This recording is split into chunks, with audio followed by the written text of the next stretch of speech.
Dernier point de notre formule, le comportement. Cette vidéo sera certainement la plus longue de cette série d'introductions au langage non verbal, mais je vais m'efforcer d'être le plus synthétique tout en gardant à peu près la même dynamique que les autres épisodes. Le comportement, c'est ce qui est observé. C'est l'item. C'est l'output d'un individu X mis dans une situation Y. Le problème avec le comportement, c'est que la qualité de l'interprétation qu'on en fait va notamment dépendre de la validité du dictionnaire des items utilisés. Avant d'aller plus loin, je vous rappelle que je me pose en défenseur du langage non verbal. Mais il y a des vérités qui doivent être dites sur ce thème. Alors allons-y. Tout d'abord, que dit la science sur le langage non verbal ? Voici un mouvement que je vais nommer main en opposition. Vous avez sauvé quelqu'un en vie. Non, alors calmez-vous, calmez-vous. Non, mais dites D'accord, non, écoute. Pour moi, ce mouvement a 3 significations possibles. Du rejet, ou je vous stoppe, ou attendez. Ok, mais qu'est-ce qui vous prouve que ces significations sont cohérentes ? Et qu'est-ce qui vous prouve qu'elles ne le sont pas ? À ma connaissance et à mon grand regret, les études scientifiques ne se sont pas encore intéressées de près à ce mouvement en particulier. Donc je n'ai pas de preuves irréfutables à vous apporter. De plus, je fais l'hypothèse qu'il y a une corrélation entre le bénéfice monétaire que peut en retirer la dite science et la probabilité qu'une recherche démarre sur un thème. Donc a priori, c'est pas pour demain qu'elle s'intéressera aux mains en opposition. Ça, c'est extraordinaire, ça. Mademoiselle Hortense, venez voir, vite, venez voir. Me voici, professeur Thibault, qu'avez-vous découvert? Regardez.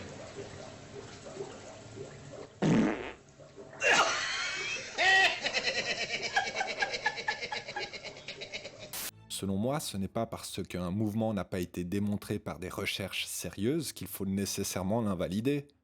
Car les spécialistes en langage non verbal ont déjà identifié un bon nombre de mouvements qui n'ont pas été étudiés par la science et qui semblent quand même être congruents.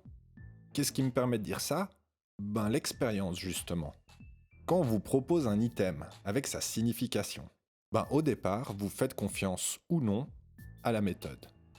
Mais après plusieurs années d'analyse, après avoir vu des milliers de fois cet item toujours dans le même contexte, très clair, et que la signification match, cela permet d'asseoir ce qui a été appris. Pour étudier un item, il s'avère que les spécialistes en langage non verbal ont une approche que je qualifierais de bottom-up. Autrement dit, c'est une observation empirique. Lorsqu'on découvre un nouvel item, et en se rapportant au contexte et aux connaissances actuelles, on émet une hypothèse sur sa signification. Ensuite, on recherche à revoir cet item, voir si le contexte est toujours le même pour confirmer ces hypothèses sur sa signification. Ça prend du temps.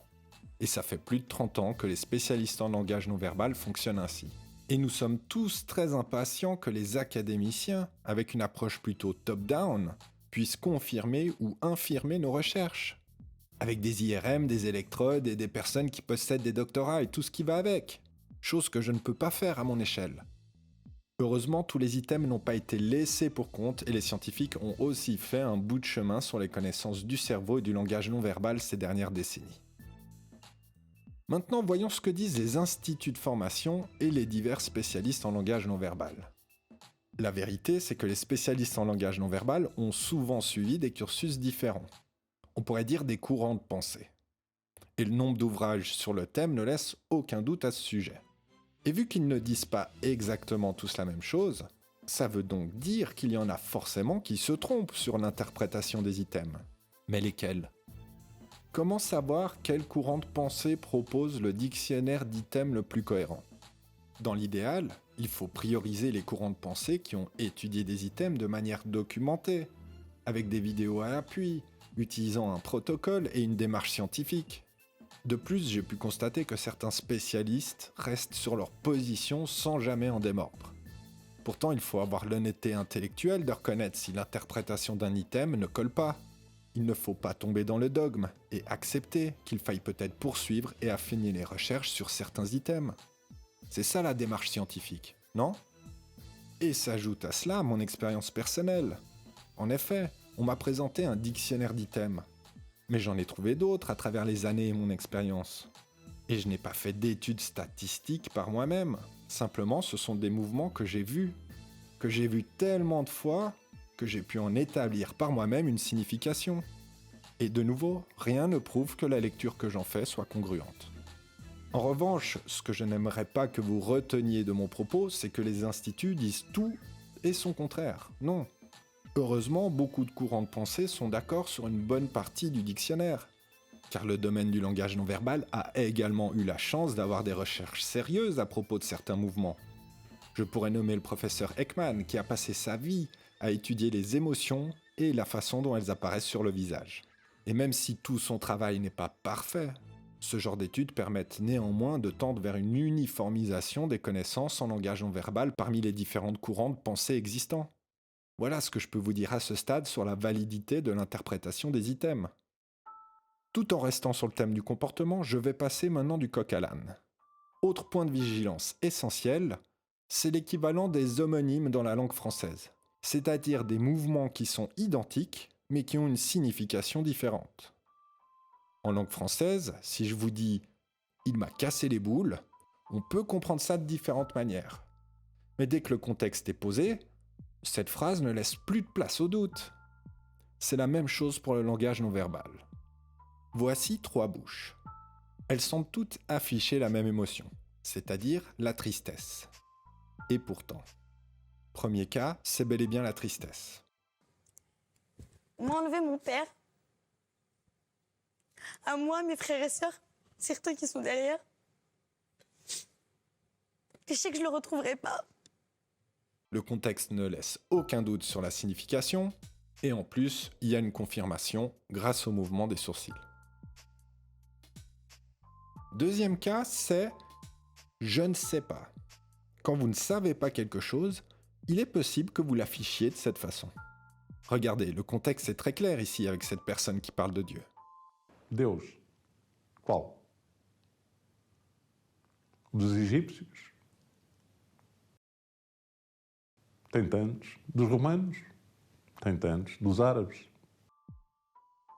C'est également clair ici pour ce participant qui n'a pas la bonne réponse. Dans le placard de Francis Weber, comment s'appelle le personnage joué par Daniel Auteuil?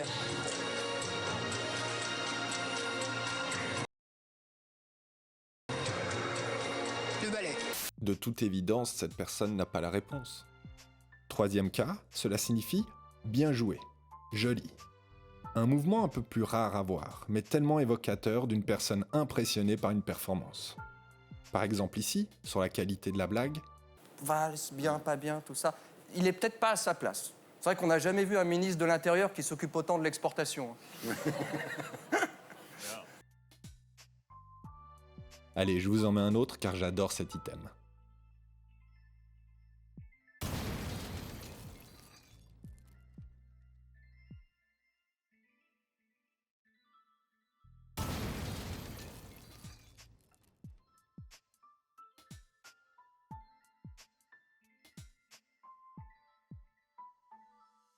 Et si ça se trouve, il y a peut-être d'autres significations pour ce mouvement qui n'ont pas encore été découvertes. Si vous avez uniquement la lecture de ce mouvement comme étant de la tristesse, vous ne comprendrez pas le langage non verbal d'un individu s'il utilise l'homonyme. Et bien souvent dans ces cas, c'est le contexte qui vous permettra de comprendre à quel homonyme vous avez affaire. Alors que retenir de cette vidéo ? 1. Partir du principe que le dictionnaire des items n'est pas forcément juste. 2. Donner plus de crédit aux items ayant bénéficié de recherches sérieuses. Et 3. Attention aux homonymes et prenez toujours bien le contexte en considération. Et n'oubliez pas. La science, ce sont d'abord des hommes et des femmes qui cherchent. Alors, aidez-les. Envoyez des sous. Oui, plein, oui.